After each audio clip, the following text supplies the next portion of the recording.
Ngayon, i-discuss natin yung lifeboat on-load and off-load release system.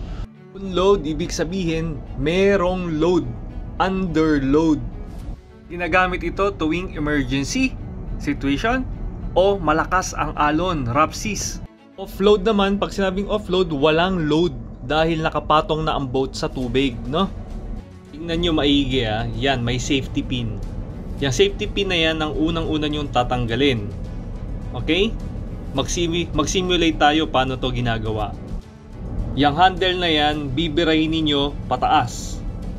Tapos, bibirahin nyo dito sa baba. Para mag-release ang mga hook.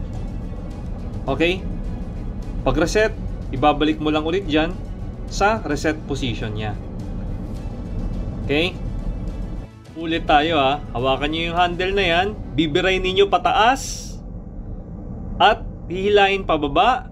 After that, forward and up, magre-release ang hooks. Okay, sa pagre-reset, ganun lang din ang gagawin mo. So, ibabalik mo lang siya sa same position niya. And yung dalawang hook, forward and up, ay mare-reset na.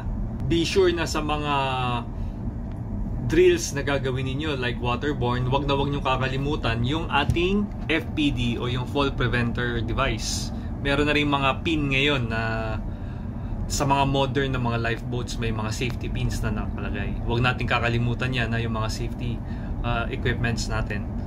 Okay? I hope sana marami kayong natutunan about on-load, release, and off-load release system. On-load, merong load. Emergency. Off-load, wala nang load kasi fully waterborne na siya. Wala nang load, kaya off-load. I hope it's clear.